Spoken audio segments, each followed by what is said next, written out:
Hey everybody, one of their GMG reviews. Today we're taking a look at Warhammer Age of Sigmar Path to Glory, the Ravaged Coast. Probably the thing I'm second most excited about in Age of Sigmar 4. This is the campaign-driven RPG style narrative way of playing Warhammer Age of Sigmar. And boy howdy, is it actually supported by the books. Each of these new battle tomes has come with, going up to this point, a stack of these, which is Path to Glory rules. And you can see my review of this book today as well. Basically allowing you to create your own heroes, and you get a point cost, you design your own hero, and then they have their own sort of like little progression that they can go through. You can combine that with this Path to Glory book to create like superheroes, and go on an adventure. And what this book is a, how do I describe this? It is a campaign setting with the rules for how to play a campaign in it. So the Ravaged Coast, we have Hell's Claw here. And this place is littered with something called Emberstone. You can't have a good campaign without some unobtainium, and everybody's after it. It's in Hell's Crown, or Hell's Claw, sorry, is the place everyone's rushing towards. And what we get inside the remainder of the book is both the rules for playing through a campaign in Age of Sigmar 4, and also the various battle plans. I believe there's 12 of them, 2, 4, 6, 8, 10, 12. Yeah, there's 12 of these that you play in order as you are rushing towards Hell's Claw to basically get to the big giant pile of Emberstone and be the faction that has the most of it. There's various fun effects for Emberstone. You can find some during the game. You get some by winning or simply surviving. Your heroes and units can all follow different paths. So even like your units on the table can follow paths. And generally, you are trying to race towards achievements. There's a little bit of the Necromunda campaign system DNA in here, where once it's all said and done and we finish the battle plans, there's a bunch of different things that you're crowned for and ribbons you can get. But basically, it's an excuse to paint 1,000 points worth of Warhammer Age of Sigmar miniatures, and then play a bunch of games with your friends. Now, what's great about this is there's no, as long as you have an even number of players, there's no limit to how many people can be in the campaign. And you can round robin and basically pair people up. There is an offsetting system, so as people recruit units, you have ways of basically keeping the game balanced through a variety of like keeping things off the table and make forced reinforcements and stuff like that. And generally, both the setting is fun, it's reflected in the core rules here, and this is a great, I think, first stab at like a real playable campaign book. Think of this like a D&D module for Warhammer Age of Sigmar. It gives you the setting. You can see it's set in Aqshy here, right? And Emberstone is basically fiery Weirdstone. It's if the Skaven are using the lightning off of Weirdstone, this is the fire version of that. And the idea here is that you're going to be playing through as like a fledgling hero as they enter the area and then start to, make their name for their various faction, acquiring as much Emberstone as possible. We have some example armies here from the studio, a Quest Most Grizzly, the Plans Within Plans, the Oryx here, and we've got a Chamber of the Stormcast Eternals here as well. So some like contemporary armies, and they're featured all through the photography in here, which I think is great as well. I said this about the Path to Glory, the Spearhead Fire and Jade book. And this does allude to Fire and Jade a little bit too, because obviously half of Fire and Jade is Aqshy.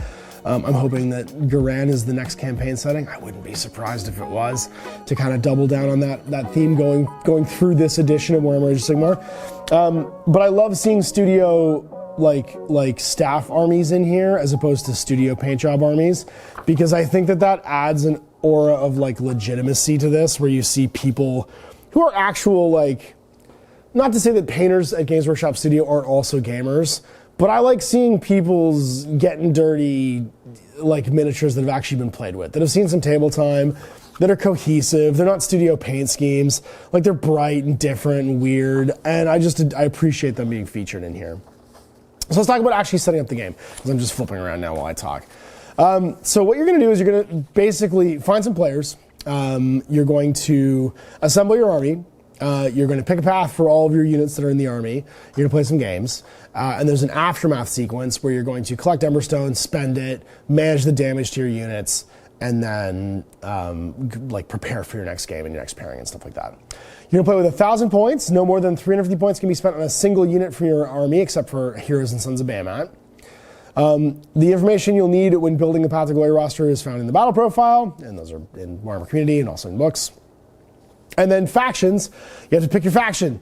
Now, your faction, the Battle Pack allows you to expand your force for the units that belong to the same Grand Alliance as your chosen faction. So what's cool about this is when you get to the back here, you're going to notice that the campaign sheets, the roster sheets that are in here to photocopy, they have the General's Regiment. So this is the one you start off making. You have to fill all your slots. So you take your General, you have to take 4 other units. You have an additional regiment. Every hero leads a sub-regiment. So your General has 4 units in his army. They can be any units you want. And then additional regiments are from the same like faction. So you go Grand Alliance, then faction, but you can also take auxiliary units that can be from a different Grand Alliance. And they don't necessarily have to have heroes and stuff like that. So you can have a bunch of like Cities of Sigmar auxiliaries falling on the Stormcast, or a bunch of Stormcast advisors falling on the City of Sigmar, a bunch of Night Haunt ghosts hanging out, you know, like the fallen followers of a Ghoul King or something like that. It's just a neat way of like saying, yeah, don't worry about it. Like same Grand Alliance, same team, make some cool miniatures, have a cool theme for your army, go for it. So you must pick a hero from your army's faction to be your general. The general must be a single model. They must lead their own regiment. At the end of the general's, add them to the general's regiment section of your roster. Regiments, you can pick up to 4 non-hero units from the faction, be your general's regiment. You can then also pick up to 4 additional regiments. To add a regiment, you must pick a hero from the same Grand Alliance keyword as general, and then pick up to 3 non-hero units in the same faction keyword as that hero to join that regiment. So basically, you always have to have at least 1 hero and 1 unit in the regiment, but they can expand up to that size. So like, you could have, I don't know, a unit of, let's say, a Cities of Sigmar like hero, like the mounted guy, and a unit of Cavaliers as a regiment, and then a cannon. And then they could have, as a sub-regiment, they could have like a Stormcast, Lord Veritant, and some Liberators hanging out with them. And then Regiments of Renown are pre-built regiments, each with their own special abilities. Your Path to Glory army does not start with Regiments of Renown, and only Ravaged Coast Regiments of Renown can be included in the Path to Glory campaign, and the rules for each one is in here. So there's 4 heroes, like weirdos, that are exploring the island, 1 per Grand Alliance, and you can hire them in by spending Emberstone later on. And then auxiliary units allow you to take units from your faction without constraints of regiments at the cost of potentially giving your opponent an advantage. You can add any number of units to the auxiliary unit section of your roster. However, the player with the fewest auxiliary units in the roster gains a command point at the start of every battle round. So basically, your auxiliary units are like, I'm no longer constrained by the regimental system, so I just add whatever I want. But that's like the flex, basically, for adding units. The idea there being once you've added enough units that you've filled out your regiments, when you start adding more, you get you're giving your opponent an advantage in CPs to kind of balance it out. Unique heroes are people whose stories have been written and who have already walked upon the long and dangerous path. The Path to Glory campaign is designed to take your own unknown warriors. We therefore recommend you don't use the unique units in your campaign. However, if your Path to Glory group agrees, you can use them. They can't be given enhancements, and they can embark on a path, however. And then your Path to Glory army does not start with a faction train feature, but you can buy one later on by spending Emberstone. So now that you've made your army, you got to pick your general's path. And there are paths for everything. Heroes, units, and there are some paths that you can fight and you can pick in, like, for instance, the separate books as well. So like in this War Clans book, if I wanted to make my Ironjawz hero, I could have him pick a path. And these are all compatible. So I could be the Path Most Brutal or the Path of the Smasher. And these are equally, like, so these are universal for any army. And these ones are available to Hero Ironjawz units and Ironjawz heroes, right? So like my brutes in my Path to Glory army could use these ones, and my hero could use those ones, as opposed to using the generic ones in this book. And that's a nice twist. I like that we're actually able to now kind of fully use what's been in the battle tomes coming out over the last little while. So yeah, and they're all themed. So like the fighters have like the brawler, the ruler, the duelist, the warmonger. Each one gives you 4 different ranks, and you can actually change ranks mid-campaign if you want. But every time you change paths. But every time you change paths, let's say I get all the way to Mighty in the Path of the Duelist, I lose a rank and then gain 2 ranks of the new path that I pick, like Warmonger. So you can switch if you think that like you want to change halfway through to like fit your character better. or for the story it makes sense for them to do so. But you get you level down basically every time you do it. So you always start with the aspiring rank. So duelist, for instance, you would start with one of these two, and then you always have to pick between them. You never get both. So like deflection, weapon abilities that apply on a critical have no effect on attacks to target this unit. So you just never get criticals against them. Or take the lead. While this unit's in combat with an enemy that has strike first, this unit also has strike first. So it's almost like counter strike first, which I think is really cool. Warmonger, for instance, has lost in the melee. This unit cannot be targeted by shooting attacks while it's in combat. And then Caked in Gore, add 10 to this unit's control score while it's in combat, because it's just scary. And then you have Wizard ones, so the Sorcerer and the Conjurer. The Zealot for the Priest and the Invoker. The Colossus and the Dragoon, so the Monster and the Cavalry heroes. And then all your non-hero units have like styles of fighting. So you have Guardians, Bulwarks, Cavaliers, the Pack for Beasts, Path of the Behemoth for non-hero monsters, Path of the Artillerist for war machines. And all your units can pick a path. So like your cannons can pick one, everything can basically pick one and level up as you play through the game. All right, so you picked your paths, and then you're gonna play a game. Now, the actual area you're playing in has a bunch of special rules. You're also gonna pick your enhancements and your lores as usual. So you get one spell for your spell lore, and you get your single enhancement as well. So you gather your armies, and then you determine the battle plan. So you're gonna either roll through, on the outskirts, the Naw's Edge, Hateful Shores, and then finally the raid on Hell's Claw. So you can either randomly do them or do them in order if you want.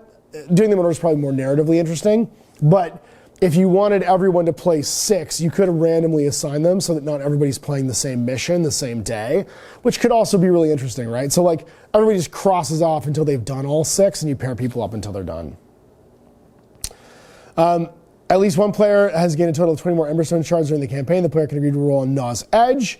If at least one player has won the battle using a battle plan from Naw's Edge battle plan campaign, the player can agree to roll on the Hateful Shores. So you basically play these until you get to a point where you want to level through and go further. To get 20 or more Emberstone shards, you're going to have to play at least 7 games as a winner, because you get 3 every time you win. You can also loot some off the table, but you're probably going to play all 6 before somebody goes through.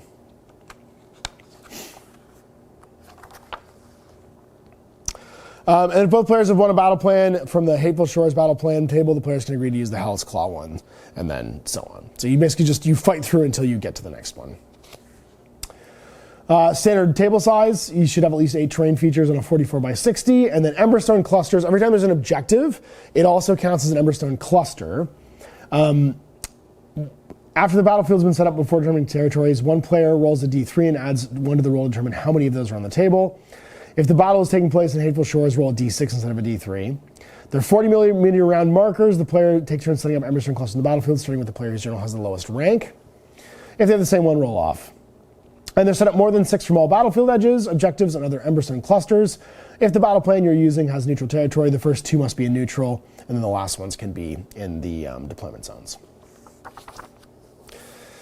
Deployment, use the rules for standard core deployment, but there are uneven army rules. For every, basically the value you are different minus 200 points, you get to use stalled reinforcements. Stalled reinforcements is pick a unit in your opponent's army with a value equal to or less than the difference in your army sizes minus 200. 200 is like the acceptable differential, basically. And they start the game as stalled reinforcements, so they're removed from the battlefield or they're not deployed. And then once per turn in your movement phase, declare timely arrival, try and roll a 4+. If you do so, set them up in friendly territory within 6 of a battlefield edge and more than 9 from the enemy. If that's not possible, then they are still stalled reinforcements. If they don't show up on turn 4, they count as destroyed. And then you roll for your twists.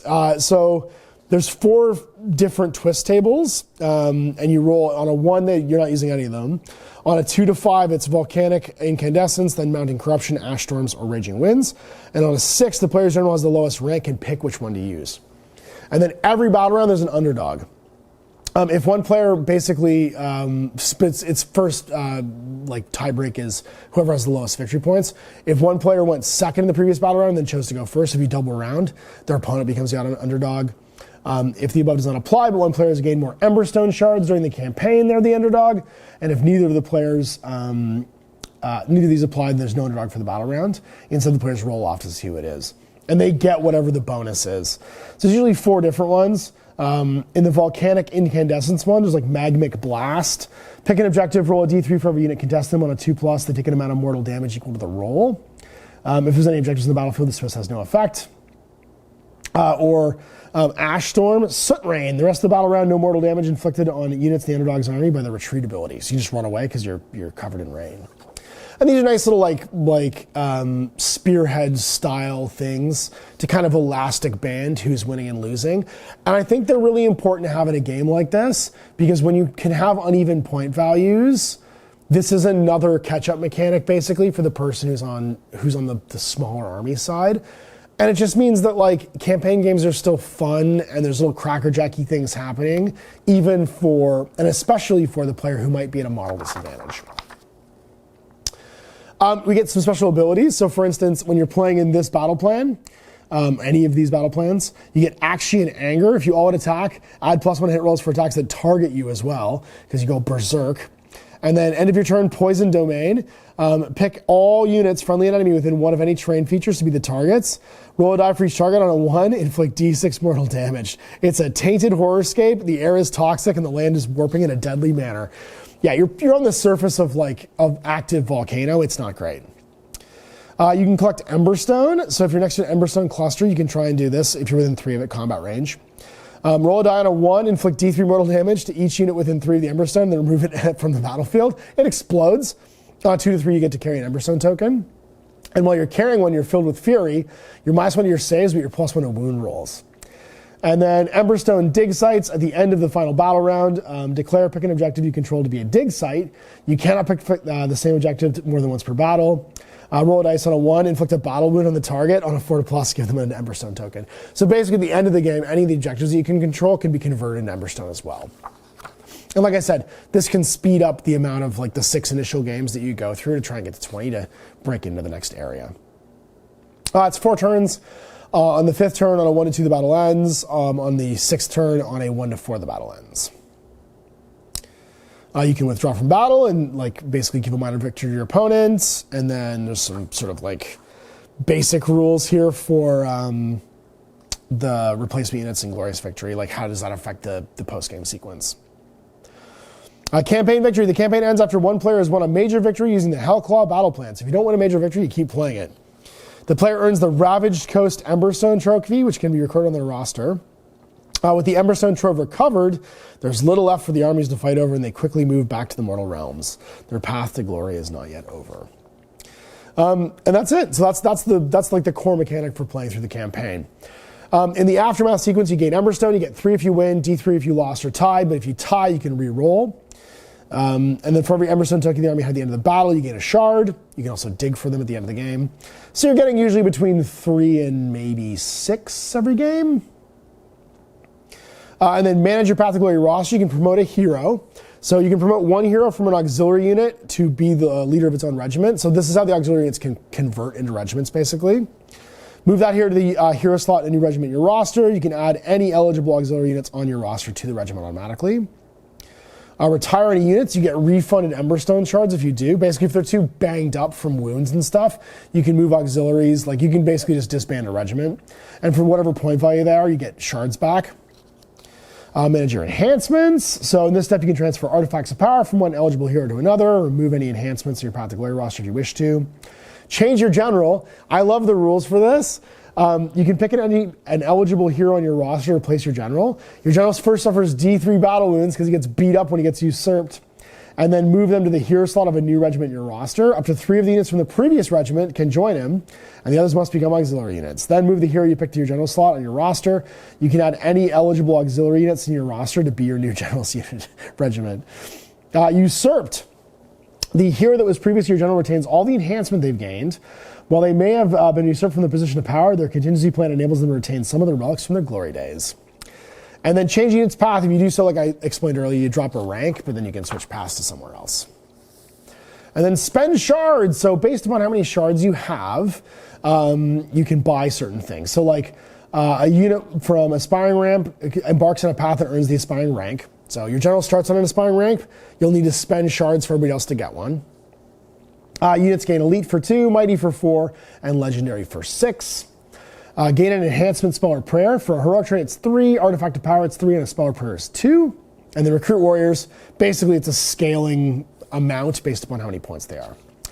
You can buy your Faction Terrain feature for 3, create an Emberstone Enhanced Weapon for 2, or hire a Ravaged Coast Weirdo for 2 as well. And each of those is just explained in the following section. And then 10 to your battle wounds and battle scars. So you don't necessarily die until you get to 18 battle wounds, but anytime you're removed from the game, you take D3 battle wounds. They stack up. Any unit carrying Emberstone as well can die because it's radioactive. On a 5+, on a 1 to 4 you take a battle wound. On a 5+, you're fine. But you have to roll every time somebody ends a game carrying one. And then if you have 5 to 8, you have a serious battle scar. 9 to 12, you have a severe battle scar. 13 to 17, critical. And then 18+, the unit succumbs to its injuries and is removed from your roster.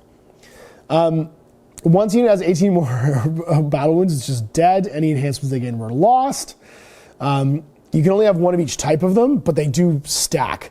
So serious is things like smoldering scars. At the end of the battle, on a 5+, just take D3 more battle wounds because you're still burning. Unyielding blisters, you can't be healed, or subtract 1 from running charge rolls because you have scorched limbs. All the way up to when you're critical, your strike last all the time, you're -1 to all your weapons attacks, or raging agonies. Every time you declare a non-core ability, so not like fight or walk or charge, roll a die on a 5+, the ability has no effect, it just doesn't work. And yeah, you carry those around until you die, basically. Now, you can have heroes try and heal your units. Heal battle wounds. Pick up to 2 heroes on your Path to Glory roster to attempt a healing ritual. On a 1, it fails, and the hero becomes drained. They're -1 to casting, chanting, and hit rolls for drained units. On a 2+, pick a unit from your Path to Glory roster and remove a number of battle wounds equal to the roll. So you can, like, patch your guys up, but only 2 heroes can do it over the course of the game. Over the course of each, end of turn. And we got our battle plans, and they're all pretty standard, but there are some asymmetrical ones which I really like. Attacker Defender stuff. A weird combined territory one. Executioners and Marks. And then all the way to the Raid on Hell's Claw, where you've got like a confused deployment and the central Emberstone cache in the middle. And that's it. We do get some special gubbins to play with too. So like there's hallmarks that you can learn these lores basically as opposed to your own lore.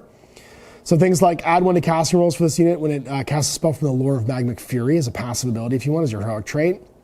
And then you can go on to learn, if you're that same wizard, spell lores, the spell of Magmic Fury, Pyroclastic Repression. Pick a friendly wizard to cast this spell. It's within 18. It's basically like a magic missile. Roll 2d6, and you have to beat a 6. Until the start of your next turn, subtract 2 from run rolls and charge rolls for the target to a minimum of 0. So like you can just light guys on fire and make them bad at running. Or you can get Flaming Blades of Ruin. Pick a friendly wizard to cast the spell and pick a visible unit wholly within 12. Beat a 7+ on 2d6. Inflict D3 mortal damage to the target, but add 1 to the attack characteristic of their weapons for the rest of the turn. You get prayers as well, the Aqshy and Wrath. And then your Emberstone Forge is going to allow you to make weapons. So having spent 2 Emberstone shards from your vault, your weaponsmith is preparing to create an Emberstone enhanced weapon. So either a ranged weapon or a melee weapon. The starting profile is, for the melee weapon, D6 plus 1 attacks, hits on 4s, wounds on 3s, rend 1 D3 damage. And then you get to roll, if you try and attempt further upgrades, the maximum damage characteristic of your ranged weapon becomes 30, well, if you enhance it a bunch, 30 inches, 2+, 2+, 4 rend, and D3 plus 4 damage. And basically you'll enhance things and make them better or worse. So you can now attempt to augment your Emberstone enhance by making 2 forging rolls. A player makes a forging roll on 2 separate dice. The first determines the column, and then the second basically the left and the right, the 2 axes. So if you roll a 2 and a 4, you get +1 damage. If you roll a 4 and a 5, you get crit auto wound. But if you ever roll a 6 and a 6, or basically rolling doubles of a 5 and a 5. Or no, actually that's not doubles. It's 5, 2. I guess just through the middle. There's no pattern. Yeah, if you roll a 6 and a 1. Oh, if you roll opposites, I guess it is. A 5 and a 2. Yeah, opposite numbers, 4 and a 3, down through the middle. It just fails. You don't get anything. Yeah, and you can keep jacking up your weapon to make it cooler until it's like some kind of super weapon. And then you get your weirdos, the Realmstone Innovator, the Warped Saboteur, the Sinister Nullifier, and the Weird Crafter. They have their own stat lines, and they have like bonuses to certain things. So for instance, the Realmstone Innovator, he's available to all the orders. 5-inch move, 4+ save, 5 wounds, 2 control. He has a Realmstone Enhanced Arsenal, so 3+, 3+, run 1, damage D3, and he can make field modifications. He's like an engineer. Pick a friendly hero within this unit's combat range that has an Emberstone Enhanced weapon, and roll a D3 on a 1, inflict immortal damage on the target. On a 2, add 1 to hit rolls for attacks made with its Emberstone weapon for the rest of the turn. So you can make that weapon hit on 3s, basically, by taking the Realmstone Innovator. The Warped Saboteur, he's an Arcane Saboteur. Pick an enemy and Emberstone Enhanced weapon within 6 to be the target. Roll a die on a 3 to 5, inflict D3 mortal damage on the target. On a 6, inflict D6 mortal damage to the target, and its Emberstone Enhanced weapon is destroyed. It can no longer be used in the battle. So he basically turns them off. This guy powers them up. So you can blow up other people's weapons. The Sinister Nullifier, while this unit's wholly within 12 of the unit, friendly units have a 5+ ward save against damage points inflicted by Emberstone Enhanced weapons. And the Weird Crafter, pick a friendly hero within range that has an Emberstone weapon within combat range. Roll a D3 on a 2+ for the rest of the turn. Add 1 of the damage characteristic of the weapon, and for each unmodified hit roll of 1, the attack makes inflict mortal damage on the target after the attack has been resolved. So basically hit yourself with it too. So just fun little extra things to lead into the Emberstone like gimmick. And that's it. And we've got our roster sheets, and you play through until somebody wins the final mission in a major victory. I love this. I think this is fantastic. I want one of these for every realm. I expect that that's what we're probably going to see over time. I would bet Garan's next if the Fire and Jade thing follows through. And I'm going to try and run this with my friends. I have everybody who played Spearheads with me who basically have 1,000-point armies, which means we're all basically ready to go. My buddy Mike is painting up the Orc War Clans, which I'm pretty sure is going to be 1,000 points. Spearhead, and I'm going to be painting up the Flesh Eater Courts to go on a little crusade, go get some Emberstone shards with my weird ghouly knights. And yeah, we'll give it a go. I haven't played Age of Sigmar in a minute, and this looks like the way that I would like to do it, not some weird meta chasing nonsense. So there it is. Path to Glory, Ravaged Coast. Thanks to Games Workshop for the complimentary review copy, and you guys for watching. Next time, I'm Ash. Up, gaming.